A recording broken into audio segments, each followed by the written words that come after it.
Hello learners, welcome to master of social work. मेरा नाम मंजरी तिवारी है और मैंने अपना नेट जेआरएफ क्वालिफाई किया है सोशल वर्क सब्जेक्ट में। अगर आप पहली बार हमारे चैनल से जुड़ रहे हैं तो आप हमारे चैनल को सब्सक्राइब कर सकते हैं और अपने फ्रेंड्स के साथ भी शेयर कर सकते हैं। इस चैनल से आपको सोशल वर्क से जुड़ी opportunities, net JRF, PhD research से संबंधित जानकारी मिलेगी। तो आज के हम वीडियो में डिस्कस करने वाले हैं जो इम्पॉर्टेंट कुछ क्वेश्चंस हैं थीरीज से रिलेटेड, जो यूनिट फर्स्ट में आपके इम्पॉर्टेंट थीरीज हैं उनसे रिलेटेड क्वेश्चन है। तो चलिए आगे बढ़ते हैं। तो ये जो पहला क्वेश्चन है यहाँ पर पूछा गया है कि सोशल लर्निंग थ्योरी जो है वो किससे एसोसिएटेड है। Social learning theory is associated with, तो इसका राइट आंसर जो है वो है अल्बर्ट बंडूरा। ठीक है, सोशल लर्निंग थ्योरी चेक कर लेते हैं। तो ये है इसकी जो थ्योरी है सोशल लर्निंग थ्योरी की, ये अल्बर्ट बंडूरा जो है इन्होंने अपना एक एक्सपेरिमेंट भी किया था सोशल लर्निंग थ्योरी से रिलेटेड। इनका कहना था कि जो बच्चा होता है वो जब अपने समाज में आसपास जो इन्वायरमेंट है वहाँ से जो चीज़ें सीखता है वही वो उसी से उसकी जो लर्निंग्स है वो डेवलप होती हैं। ठीक है, इसको ज़रा हम डिटेल में देख लेते हैं ये थ्योरी क्योंकि इम्पॉर्टेंट है। तो जो सोशल लर्निंग थ्योरी थी वो अल्बर्ट बंडूरा ने दिया था और ये इनके अनुसार जो थ्योरी है वो ऑब्जर्वेशन और इमिटेशन पर आधारित है, बेस्ड है। मतलब कि कोई बच्चा है वो क्या कर रहा है, वो अपने चारों तरफ के वातावरण से लोगों को ऑब्जर्व कर रहा है, देख रहा है उनके बिहेवियर्स को, है ना, और फिर क्या कर रहा है वो उसको इमिटेट करने की कोशिश करता है, नकल करने की कोशिश करता है और इस तरीके से उसका जो लर्निंग है सोसाइटी से वो सीखता है। अब इसमें 4 प्रमुख चीज़ें हैं जिसके बारे में इन्होंने बताया है कि किसी भी जो ऑब्जर्वेशनल लर्निंग है उसको सीखने के लिए 4 जो प्रोसेस स्टेप्स हैं वो फॉलो किए जाते हैं। उसमें पहला आपका आता है अटेंशन। ठीक है, ये है अटेंशन। फिर आपका आता है रिटेंशन, फिर आपका आता है रिप्रोडक्शन और रीइंफोर्समेंट। ठीक है, हिंदी में मतलब अटेंशन मतलब क्या, ध्यान देना। फिर रिटेंशन मतलब प्रतिधारणा, मतलब रिटेंशन का मतलब क्या है इसको हम इजी शब्दों में भी समझेंगे।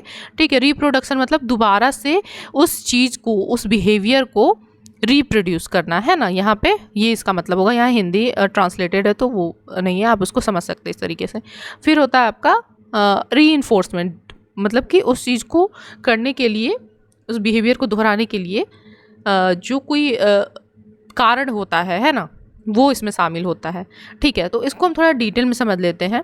तो जो आपका ये इमिटेशन पे आधारित है क्योंकि ये ऑब्जर्वेशन होता है, बच्चा देख रहा है कोई बिहेवियर और उसको नकल कर रहा है, तो इसके लिए ज़रूरी होता है कि वो जो बच्चा है या जो व्यक्ति है वो अटेंशन देता है। हम बच्चा का एग्जाम्पल इसलिए ले रहे हैं क्योंकि इन्होंने जो अपना पूरी थ्योरी थी इसको इसी पे समझाया था। इन्होंने अपना एक एक्सपेरिमेंट किया था, बोबो डॉल एक्सपेरिमेंट। ठीक है, इसको आप गूगल पे भी सर्च करेंगे तो मिल जाएगा। ठीक, तो पहले हम बात कर लेते हैं अटेंशन के बारे में। तो जो अटेंशन होता है इसका मतलब है कि किसी भी चीज़ को सीखने के लिए हमें क्या करना है, हमें उस पर ध्यान देना होता है ना। अब देखिए, आप रैंडमली तो आप बहुत सारी चीज़ें देखते हैं लेकिन आप सीखते क्या हैं, है ना, किस चीज़ को आप अटेंशन दे रहे हैं इस पर ये बेस्ड होता है। आप किस चीज़ पे ध्यान दे रहे हैं, आप वही चीज़ सीखते हैं जिसको आप ध्यान से समझने की कोशिश करते हैं, देखते हैं, अटेंशन देते हैं। दुनिया में बहुत घटनाएं हो रही हैं लेकिन आप अटेंशन क्या सब चीज़ों पर देते हैं? नहीं।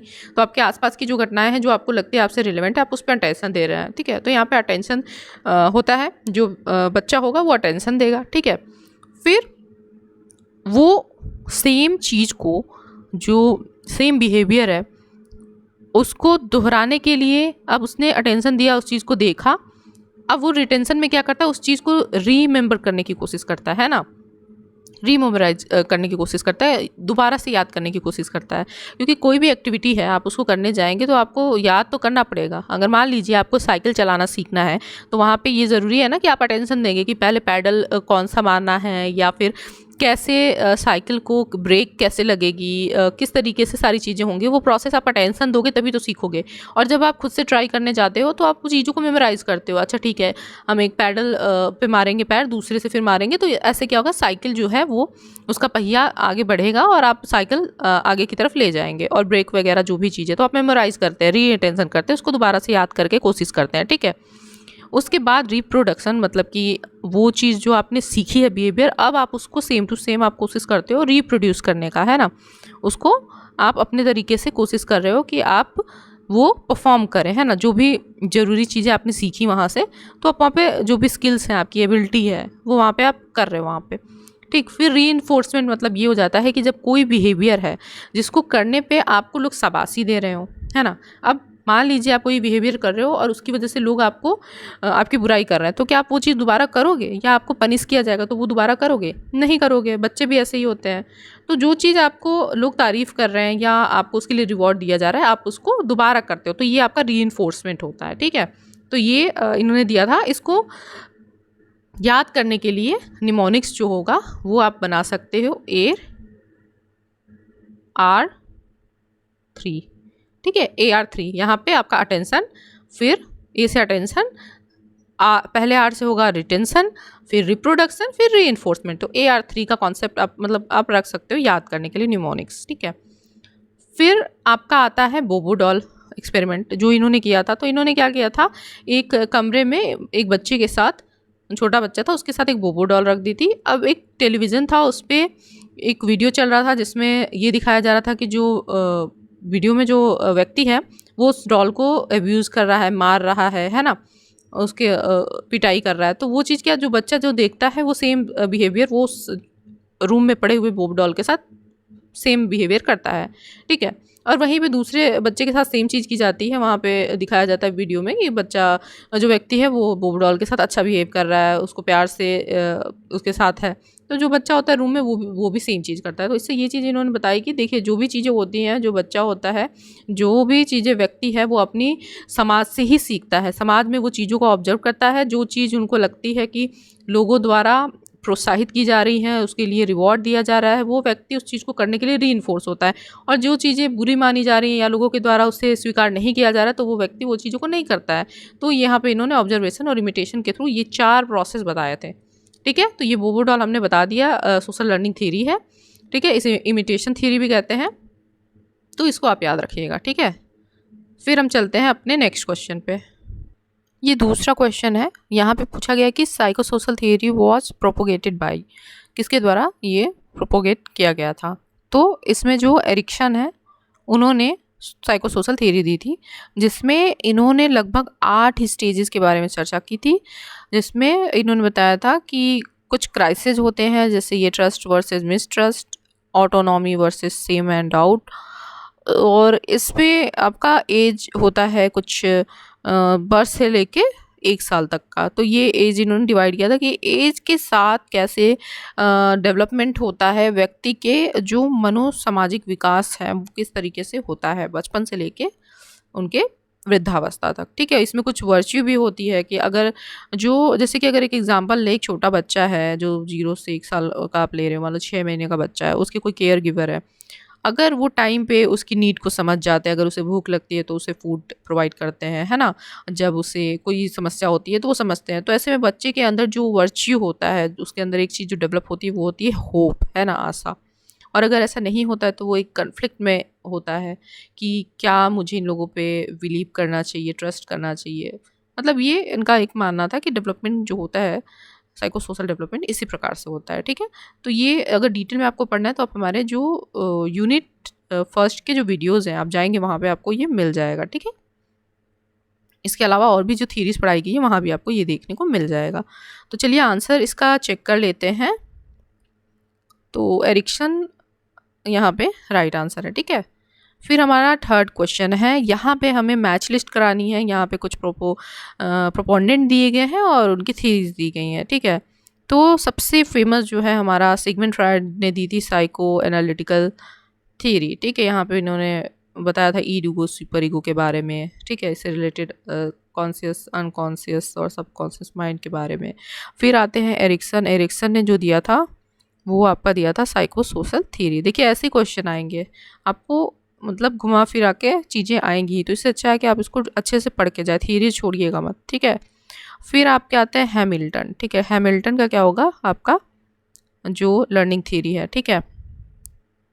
और थॉर्नडाइक का आपका है बिहेवियर मॉडिफिकेशन थ्योरी, ठीक। तो आपका ऑप्शन नंबर अगर हम देखें यहाँ पे जो फर्स्ट है उसका सेकंड आपको यहाँ पे 2 जगह दिख रहा है, तो आपकी ये जो फर्स्ट और फोर्थ ऑप्शन ये ऐसे ही कट हो जाएंगे, ठीक है। फिर हम देख लेते हैं एरिक्सन का साइकोसोशल थ्योरी।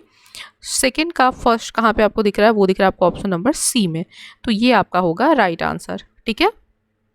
चलते हैं नेक्स्ट क्वेश्चन पे, ये हमारा ऑप्शन नंबर सी, ठीक। अब यहाँ पे कुछ थीरीज दी गई हैं उससे रिलेटेड, और उसके जो पक्षधर हैं वो कौन है, एडवोकेट्स कौन है, ठीक है। तो अभी अभी हमने सोशल लर्निंग थ्योरी के बारे में पढ़ा था, ठीक। तो ये हमारे यहाँ पे अल्बर्ट बंडूरा हो गए, ठीक। फिर आपका देखना है साइकोडायनामिक थ्योरी, तो ये किसने दिया है, साइकोडायनामिक थ्योरी जो दिया है सिगमंड फ्रायड ने दिया है। फिर आता है ट्रांसपर्सनल थ्योरी जो कि कार्ल जुंग ने दिया है, और देन ये हमें पता है ये एरिक्सन का साइकोसोशल थ्योरी, तो ये रहा। अब देखते हैं हम ऑप्शन ये हमें कहाँ मिल रहा है। फर्स्ट ए का फर्स्ट हमें कहाँ दिख रहा है, तो ए का फर्स्ट हमें यहाँ पे पहले ऑप्शन में दिख रहा है, फिर बी का फोर्थ, ठीक है, उसके बाद सी का थर्ड, डी का 1, तो ये हमारा राइट आंसर हो गया ऑप्शन नंबर 1। चलिए देखते हैं इसका राइट आंसर, जी हाँ बिल्कुल सही है। अब देखते हैं यहाँ फिर हमें मैच लिस्ट वाला एक क्वेश्चन है, फील्ड ये लिस्ट 1 और लिस्ट 2 दिया है कि ये थीरीज किसने दी हैं, ठीक है। ये मैंने क्वेश्चंस जो ये प्रीवियस ईयर के क्वेश्चंस हैं, ये मैंने इसलिए एक साथ एक टाइप के क्वेश्चन जो लगाए हैं ताकि आपको पता चल सके कि कैसे क्वेश्चंस बन सकते हैं, ठीक है। तो अब यहाँ पे जो है फील्ड थ्योरी बहुत फेमस है, जिसे दिया था कर्ट लेविन ने, ठीक है, ये आपको याद होना चाहिए। फिर आता है आपका सोशल एक्सचेंज थ्योरी जिसको जॉर्ज ओमेन्स ने दिया था, ठीक है। फिर साइकोसोशल डेवलपमेंट हमें पता है एरिक्सन, और फिर कॉन्फ्लिक्ट थ्योरी है लेविस कोजी करके हैं, ये इन्होंने दिया था। अब इसका अगर हम ऑप्शन देखें तो कहाँ पे है, ए का सेकंड आपको कहाँ दिख रहा है, ए का सेकंड आपका एक ही ऑप्शन में, तो यहाँ से आप एक ही बार में क्वेश्चन को अपना सही कर लेंगे, ठीक है। ये आपको वहाँ पे ध्यान रखना है। ऑप्शंस को आप देखिए, अगर ऐसे ऑप्शंस आपको मिल रहे हैं डायरेक्ट आपका आंसर सॉल्व हो जा रहा है तो आप उस पर करिए, टाइम वेस्ट नहीं करना है ना। तो ये हमारा राइट आंसर है। फिर आपका क्वेश्चन है यहाँ पे पूछा गया, Durkheim's study of suicide does help us to understand, मतलब जो आत्महत्या का जो सिद्धांत दुर्खिम ने दिया था, है ना, उनके अध्ययन में हमें क्या समझने में हेल्प मिलती है। तो यहाँ पे 4 ऑप्शंस है, इसमें से कोई 2 ऑप्शंस आपके होंगे, ठीक है। मतलब उन्होंने सोसाइटी से रिलेटेड जो भी अपनी चीज़ें स्टडी बताई थी उसमें क्या था, तो society hold over the individuals, ठीक है। उसके बाद individuals hold on the society, suicide rates of various communities, degree of social integration of society. अब इसमें से कौन सा ऑप्शन होगा ये आपको देखना है। तो देखिए यहाँ पे जो सोसाइटी है उसका क्या मतलब किस तरीके से वो व्यक्ति पे, यहाँ पे पूछा गया कि व्यक्ति पर समाज की पकड़, मतलब जो व्यक्ति है उसका सोसाइटी पे क्या पकड़ है ना, या समाज का व्यक्ति पर क्या है। विभिन्न समुदायों में आत्महत्या की दर, मतलब ये आंसर कहीं से भी नहीं होगा, तो ये ऐसे ही कट हो जाता है। समाज के सामाजिक एकीकरण की degree of social integration of society, मतलब कि जो समाज है उनका इंटीग्रेशन की बात यहाँ पे की जाती है कि सामाजिक इंटीग्रेशन क्या है, ठीक है। तो इसमें आपका पहला हो जाएगा व्यक्ति पर समाज की पकड़, यानी society hold over the individual, और फिर हो जाएगा degree of social integration of society. ये दोनों ऑप्शंस नहीं होंगे, ठीक है। चलिए चेक कर लेते हैं, तो option number A and D यहाँ पे राइट आंसर है। नेक्स्ट क्वेश्चन है, यहाँ पे फिर से आपको मैच कराना है। यहाँ कुछ आपके एक्सपोनेंट्स दिए गए हैं, है ना, जिन्होंने कुछ सोशल चेंज से रिलेटेड, ये है आपका सोशल चेंज से रिलेटेड इन्होंने जो थ्योरी दी है। तो देखिए कुछ बेसिक चीज़ें होती हैं जिन्हें हमें याद रखना, कोई भी थ्योरी आप जब भी पढ़ रहे हो ना, उसमें कीवर्ड्स को पहचानिए कि किसने किस चीज़ पे फोकस किया है, तो इससे बहुत आसान हो जाता है आपका क्वेश्चंस को सॉल्व करना, ठीक है। तो अगस्त काम्टे जो है उनका देखते हैं क्या है। तो यहाँ पे 4 चीज़ें दी गई हैं, ठीक है। तो सबसे पहले जो आपका ऑप्शन है अगस्त काम्टे का, तो इन्होंने बताया था कि जो 3 तरीके के स्टेजेस के बारे में बताया था कि जो सोसाइटी होती है उसमें जब सोशल चेंज होता है तो 3 तरीके से 3 स्टेजेस होते हैं, ठीक है, जिसमें आपका आता है थियोलॉजिकल और मेटाफिजिकल और पॉजिटिव स्टेज, ठीक है। थियोलॉजिकल में जहाँ पे लोगों का बिलीव होता है, मतलब कि जो कुछ आत्माएं होती हैं या इससे रिलेटेड जो भी बिलीव्स होते हैं, फिर थोड़ा सा जो डेवलपमेंट होता है ग्रह नक्षत्र के बारे में लोग बात करने लगते हैं, फिर पॉजिटिव स्टेज जो होता है उसमें साइंटिफिक चीज़ों पर लोग फोकस करते हैं, ठीक है। तो ये इस तरीके से है। अगेन आपको अगर डिटेल में पढ़ना है तो आप वीडियो में जाके देख सकते हैं। फिर आते हैं आपके हर्बर्ट स्पेंसर। तो इन्होंने क्या बताया था, society which necessitate struggle for existence, यानी कि समाज में जिसने अस्तित्व के लिए संघर्ष की आवश्यकता पैदा की। ये जो है यहाँ पे ये सोशल चेंज के बारे में बात करते हैं, ठीक है, कि मतलब जहाँ एग्जिस्टेंस की बात होती है उसकी वजह से जो स्ट्रगल होता है, जो संघर्ष होता है, उससे सोशल चेंज जो आता है, ये इसकी बात करते हैं। कार्ल मार्क्स हैं, ये बात करते हैं सिंगल फैक्टर की, ये बात करते हैं कन्फ्लिक्ट की, है ना। इनका मानना है कि जो पूंजी है, पूंजीवाद जो है वो सोशल चेंज का बहुत बड़ा कारण है, ठीक है। और फिर आते हैं आपके Veblen, environment plays a far reaching role in bringing about social change, जो पर्यावरण है वो सामाजिक परिवर्तन लाने में दूरगामी भूमिका निभाता है। तो ये आपके चारों ऑप्शंस आपके मिल जा रहे हैं आपके फर्स्ट में, ठीक है। हम देख लेते हैं, राइट आंसर जी रहा। तो फिर नेक्स्ट क्वेश्चन है, यहाँ पे हमें बताना है कि choose the correct answer from the code given. Correct answer choose करना है, ठीक है। अब यहाँ पे ये कुछ लगाया गया है, अब आपको पहचानना है कि कौन सा इसमें से करेक्ट होगा, ठीक। चलिए देख लेते हैं। तो सबसे पहले है कन्फ्लिक्ट थ्योरी, ठीक है। तो कन्फ्लिक्ट थ्योरी जो है वो तो कार्ल मार्क्स ने दिया हुआ है, ठीक है। फिर आपका जो फंक्शनल थ्योरी है वो तो टैलकट पार्सन का है, ठीक, जिन्होंने सोसाइटी के बारे में कहा था कि जो सोसाइटी होती है वो एक मतलब कि ह्यूमन बॉडी की तरह है और सभी पार्ट्स का एक साथ फंक्शन करना ज़रूरी है कोऑर्डिनेशन के साथ, तभी जो सोसाइटी है वो फंक्शन अच्छे से करेगी, ठीक है। फिर आपका आता है अगस्त काम्टे का जो थ्योरी है यूनिलीनियर रिवोल्यूशनरी थ्योरी, ठीक है, मतलब एक रेखीय विकास का सिद्धांत। हिंदी में यहाँ पे दिया हुआ है, अगर आप लोगों को कन्फ्यूजन लगे कि इंग्लिश में मैं बोल रही हूँ तो आप हिंदी वाला भी देख सकते हो, ठीक है। फिर आपका आता है मल्टीलीनियर थ्योरी, जो कि गेरहार्ड लेंस्की और जूनियर जो है, गेरहार्ड लेंस्की जूनियर, इन्होंने दी थी, ठीक है। तो अब ये ऑप्शन हम देख लेते हैं कहाँ पे है, ठीक। तो यहाँ पे ए का फोर्थ कहाँ दिख रहा है, ये दो ऑप्शंस में है, ठीक है। ए का fourth conflict theory, Karl Marx, क्योंकि ये इजी है तो देखिए कंफ्यूज करने के लिए ऐसे एग्जामिनर दे देगा आपको। फिर भी हमारे दो ऑप्शंस तो कम हुए तो हमें कंफ्यूजन कम होगा। फिर क्योंकि हमें फंक्शनल थ्योरी पता है, टैलकट पार्सन ने दिया था, तो हम देख लेते हैं हमारा बी का जो थर्ड है वो किस में है। तो बी का थर्ड हमें यहाँ पे मिल जा रहा है, ठीक है। तो हमारा जो ऑप्शन नंबर 1 होगा वो सही होगा, क्योंकि बाकी के तो हम ऐसे भी मैच कर लेंगे, ठीक। तो चलिए देखते हैं ऑप्शन हमारा सही है या नहीं। तो बिल्कुल हमारा ऑप्शन सही है। फिर आपका आता है which among the following pairs is are correctly matched. अब यहाँ पे करेक्टली मैच्ड कौन सा ये बताना है, मतलब यहाँ पे ये मैच करा के दिया गया है, आपको बताना है कौन सा करेक्ट है और कौन सा नहीं।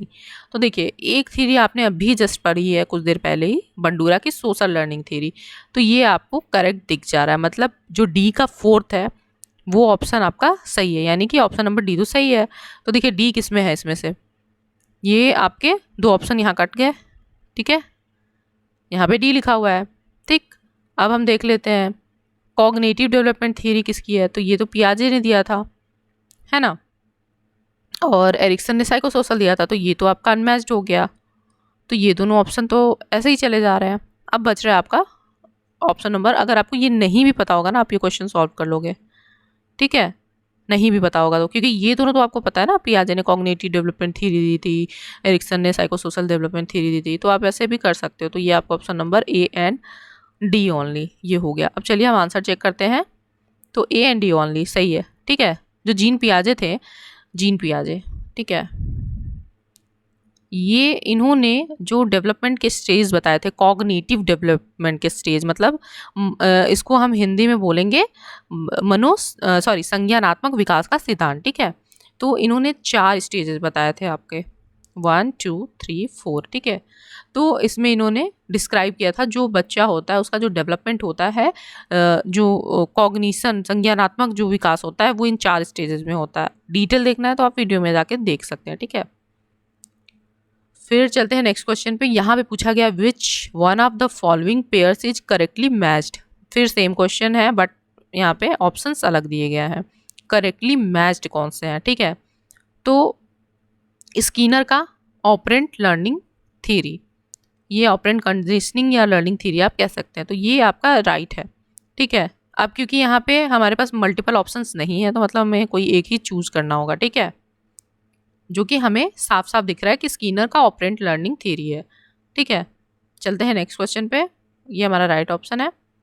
अब यहाँ बताना है which one of the following pairs is not correctly matched. Not, तो यहाँ क्वेश्चन पूछा गया कि जो नॉट करेक्टली पेयर्ड है, मतलब कि जो सही रूप से सुमेलित नहीं है। ठीक है, तो यहाँ पे जो trial and error learning theory है, ये जो है आपका, इसको थॉर्नडाइक ने दिया था। ठीक है, तो ये आपका ऑप्शन नंबर 4 जो है वो नहीं होगा, इसकी जगह आपका होगा थॉर्नडाइक। ठीक है, और बाकी चीज़ें देखिए, पर्सन इन सिचुएशन हॉलिस ने दिया था, प्रॉब्लम सॉल्विंग जो हैमिल्टन से रिलेटेड है, इनसाइट लर्निंग थ्योरी जो है कॉलर की है। तो ये आपका यहाँ पे ऑप्शन हो जाएगा। ठीक है, चलिए देख लेते हैं। तो यहाँ पे ये ऑप्शन आपका करेक्टली मैच्ड नहीं है। नेक्स्ट क्वेश्चन है, यहाँ पे हमें थेरेपिस्ट थ्योरीज जो दी हुई हैं और उसके पायनियर्स के बारे में बताना है। ठीक है, तो चलिए देखते हैं। यहाँ पे फर्स्ट जो है क्लाइंट सेंटर्ड थेरेपी, देखिए ये बहुत फेमस है। इसको जो दिया था वो आपके कार्ल रोजर्स ने दिया था। ठीक है, क्लाइंट्स आपका सेंटर्ड थेरेपी, तो ये यहाँ पे आपका आ जाता है। ठीक है, फिर आपका जो है कॉग्निटिव थेरेपी जो है वो एरन बेक से रिलेटेड है। ठीक है, फिर आपका आता है जेस्टल थेरेपी, वो आपका बहुत फेमस है, आपका फ्रिज पर्ल्स। ठीक है, ये फिर आपका आता है फंक्शनल थ्योरी जो कि ऑटो रैंक से रिलेटेड है। ठीक है, तो ये आपका इस तरीके से ऑप्शन हो जाएगा। चलिए चेक करते हैं ये ऑप्शन आपका कहाँ पे है। देखिए यहाँ पे मिल रहा है आपका ए का 4th। ठीक है, ये ऑप्शंस आपके ऐसे कट हो जा रहे हैं। फिर हमने देखा कॉग्निटिव थेरेपी जो है एरन बेक की, तो वो कहाँ मिल रही है, जो बी का फर्स्ट है वो आपको ऑप्शन नंबर सी में मिल रहा है, 3 में मिल रहा है। तो ये हो गया आपका ऑप्शन नंबर 3। ठीक है, यहाँ पे हम देख रहे हैं ऑप्शन हमारा सही है। फिर आपका आता है यहाँ पे थ्योरी जो है सोशल कॉन्फ्लिक्ट थ्योरी है। ठीक है, थ्योरी ऑफ कल्चरल लैग है, थ्योरी ऑफ डिफरेंशियल एसोसिएशन है, सोशल एक्सचेंज थ्योरी है। सारी थ्योरीज आप है ना आज आपको याद हो जाएंगी, और अगर आप कॉपी पेन लेकर बैठे हैं तो इसको नोट डाउन करते जाइएगा ताकि आप इसको आराम से याद कर सकें। तो सोशल कॉन्फ्लिक्ट थ्योरी जो है ये किसने दी थी, बहुत फेमस है, कार्ल मार्क्स ने दी थी। ठीक है, कल्चरल लैग थ्योरी इसे ऑगबर्न ने दिया था, जो बताते हैं कि कैसे जो टेक्नोलॉजी होती है वो अपग्रेड हो जाती है और लोगों का जो लर्निंग होता है उसे सीखने का तरीका या जो वैल्यूज कल्चर्स हैं वो कैसे वो पीछे रह, मतलब कि वो उस पेस पे नहीं स्पीड से चेंज हो पाते हैं। तो जो लैग एक होता है क्रिएट, वो कल्चरल लैग कहलाता है। फिर थ्योरी ऑफ डिफरेंशियल एसोसिएशन, इसको सुदरलैंड ने दिया था, सुदरलैंड। ठीक है, फिर आपका social exchange theory George humans. ठीक है, देखिए ये क्वेश्चंस ऐसे ही आएंगे तो आप लोग को बिल्कुल आराम से करना है। तो हम देख लेते हैं ऑप्शन नंबर हमारा 3 है। ठीक है, ए का 2nd हमने वहाँ पे मैच किया था और कल्चरल लैग का 4th यहाँ पे ऑप्शन को मिल गया। नेक्स्ट क्वेश्चन है, यहाँ बताना है the behavioural model is based on, जो व्यवहार का मॉडल है वो किस पर आधारित है, system theory, learning theory, psychodynamic theory या कॉन्फ्लिक्ट थ्योरी। तो ये आपकी जो थ्योरी है वो बेस्ड लर्निंग थ्योरी पे। ठीक है, क्योंकि हमने बिहेवियर के बारे में देखिए, हमने जितनी भी थ्योरीज पढ़ी हैं है ना, वो बिहेवियर को कैसे क्या कहती हैं कि बिहेवियर को सीखा जा सकता है ना, व्यवहार को सीखा जा सकता है लर्निंग के थ्रू। तो लर्निंग थ्योरी जो इससे रिलेटेड सारे मॉडल्स जो है वो रिलेवेंट है। तो यहाँ पे हमने देखा ऑप्शन हमारा सही है। फिर आता है the theory that is based on reward and punishment.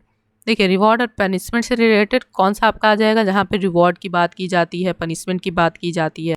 तो ये आपकी आती है trial and error theory of learning में। यहाँ पे होता है ना कि अगर कोई बच्चा गलती कर रहा है, इस तरीके से एग्जांपल लेते हैं, अगर कोई बच्चा गलती करते हैं तो उसे क्या करते हैं, उसे पनिशमेंट देते हैं। पनिशमेंट में आप दे सकते हो कि उसकी फेवरेट मूवी आप उसको ना देखने दो या कार्टून ना देखने दो, पनिशमेंट हो गया। और अगर आप चाहते हो कि वो सेम बिहेवियर दोहराए तो आप रिवॉर्ड देते हो। तो यहाँ ट्रायल एंड एरर के द्वारा बच्चा सीखता है, इसका आपने ये इस तरीके से होता है। ठीक है, तो ऑप्शन देखें तो हमारा राइट ऑप्शन है।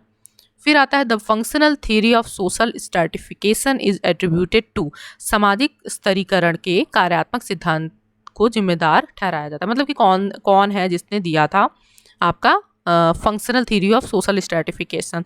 तो बहुत फेमस है इसके लिए जो किंग्सले डेविस है, वो फेमस है। ठीक है, तो देखते हैं राइट ऑप्शन यहाँ पे हमें मिल गया है। ठीक है, चलिए नेक्स्ट टॉपिक क्वेश्चन पे चलते हैं। अब यहाँ पे हमें मैच लिस्ट कराना है। ठीक है, तो चलिए स्टार्ट करते हैं। तो जो आर के मर्टन है वो किससे संबंधित है, आर के मर्टन जो है आपके आपका थ्योरी ऑफ डेविएंस से रिलेटेड है, ठीक है। फिर आपके जो एवरेट एस ली हैं वो किससे संबंधित है, थ्योरी ऑफ जो आपका माइग्रेशन है इससे रिलेटेड है, ठीक है। फिर इमाइल दुर्खिम आपका सुसाइड थ्योरी और मैक्स वेबर आपके स्ट्रेटिफिकेशन से रिलेटेड, ठीक है। ये आपने पढ़ा होगा तो आप आराम से इसको कर लेंगे। तो हम देखते हैं यहाँ पे ऑप्शंस, ए का सेकंड हमें कहाँ दिख रहा है, ए का सेकंड हमें 2 ऑप्शंस में दिख रहा है, तो हमने ये 2 ऑप्शंस को कट किया। फिर आपके दुर्खिम, अगर आपको मान लीजिए बाकी 2 भी नहीं पता तो आप दुर्खिम से आप देख सकते हो सुसाइड थ्योरी। सी का 4th आपको किस में दिख रहा है, सी का 4th आपको दिख रहा है ऑप्शन नंबर बी में, तो ये राइट आंसर है, ठीक है। तो ऐसे भी आप सॉल्व कर सकते हो। देखते हैं यहाँ पे हमारा राइट आंसर। अब यहाँ पे बताना है कि इसमें से कौन सी थ्योरी है जो ग्रोथ ओरिएंटेड थ्योरी कहलाती है, ठीक है। तो चलिए देख लेते हैं ग्रोथ ओरिएंटेड थ्योरी हमारी कौन सी है। तो इसमें आपकी जो क्लाइंट सेंटर्ड थ्योरी है वो आपकी ग्रोथ ओरिएंटेड होगी, ठीक है। यहाँ पे हमारा राइट ऑप्शन। फिर है आपका theory propounds that childhood experience influences the adult behaviour. अब ये किसने बात की थी, तो हमें पता है ये बचपन की चीज़ों को जो एक्सपीरियंस होते हैं उसको डिस्कस कौन करता है, तो हमारा जो साइको एनालिटिकल थ्योरी है जो सिगमंड फ्रॉयड द्वारा दी गई थी ये इसमें रिलेटेड है। यहाँ पे देखिए राइट ऑप्शन है, ठीक है। हिंदी में आपका मनोविश्लेषणात्मक सिद्धांत, ठीक है। फिर आपका नेक्स्ट क्वेश्चन है, यहाँ पे पूछा गया trickle down theory of development holds that. विकास के ट्रिकल डाउन सिद्धांत का मानना है। अब यहाँ पे 4 ऑप्शन दिए गए हैं, global prosperity spread to domestic economy, मतलब वैश्विक समृद्धि फैलाती है घरेलू अर्थव्यवस्था। फिर development spreads downwards through greater demand for labour, मतलब जो विकास है उसके बारे में बात करता है कि अधिक से अधिक तरीके से जो नीचे की ओर जो श्रम की मांग होती है उसको बढ़ाता है। और तीसरा है आपका rate of growth economy is inversely proportional to rates of taxation. अर्थव्यवस्था की वृद्धि दर क्या है, वित्त क्रमानुपाती कराधान की दरें, उपरोक्त में से कोई नहीं। तो यहाँ पे जो आपका development spreads downwards through greater demand of labour, ये आपका होता है ट्रिकल डाउन थ्योरी, ठीक है। यहाँ पे हमने ऑप्शन लगा दिया है। फिर क्वेश्चन है who among the following is associated with gestural therapy. Gestural therapy से रिलेटेड यहाँ पे अब कौन है, ठीक है। तो चलिए देखते हैं। तो यहाँ पल्स एंड पल्स जो है आपके जेस्चरल थेरेपी से रिलेटेड है, ठीक है। यहाँ राइट ऑप्शन है। फिर आपके नेक्स्ट क्वेश्चन पे चलते हैं, who propounded the evolutionary theory of social change. Social change से रिलेटेड अब यहाँ पे आ गया कि विकासवादी सिद्धांत जो है सामाजिक परिवर्तन का वो किसने प्रतिपादित किया था, ठीक है। तो जो स्पेंसर है इन्होंने दिया था evolutionary theory of social change, Spencer, ठीक है, हर्बर्ट स्पेंसर। नेक्स्ट इसको ऑप्शंस देख लिया हमने। नेक्स्ट क्वेश्चन है the basic of Durkheim theory of deviance is. अब ये किससे रिलेटेड है, इसमें से दुर्खिम का जो विचरण का सिद्धांत है वो किससे रिलेटेड है, कर्म कार्ड, अनुरूपता, एनोमी, रिटेटिज्म, ठीक है, रिचुअलिज्म, कन्फर्मिटी, अनोमी, ठीक है, रिटेटिज्म जो है तो आपका यहाँ पे अनोमी से रिलेटेड है ये, ठीक है। इसका हम राइट ऑप्शन देख लेते हैं। जी हाँ, ये अनोमी से रिलेटेड है, थ्योरी ऑफ डेविएंस, ठीक। अब ये नेक्स्ट क्वेश्चन है ego status refer to in transactional analysis theory does not include, मतलब इसमें से जो ईगो स्टेट जो होता है ये थोड़ा सा मिस टाइप हो गया है। जो ईगो स्टेट होता है ना ट्रांजैक्शनल एनालिसिस में, अहंकार का स्टेट जो कहा जाता है, ईगो का मतलब आप समझ रहे हैं ये किस ईगो की बात कर रहे हैं, तो इसमें से कौन इंक्लूडेड नहीं होता है, तो इसमें जो सिबलिंग होता है वो इंक्लूडेड नहीं होता है, ठीक है। ये हमारा राइट आंसर यहाँ पे रहा। तो आज हमने कुछ थ्योरी से रिलेटेड क्वेश्चंस को सॉल्व किया है। ये हमारे लिए इंपॉर्टेंट है क्योंकि थ्योरी से रिलेटेड कहीं ना कहीं से कोई ना कोई क्वेश्चंस आते हैं और ये सारी थ्योरीज जो है हमारे फर्स्ट यूनिट से रिलेटेड है और आगे की यूनिट्स में भी इन्हीं थ्योरीज से रिलेटेड आपको पढ़ना होता है।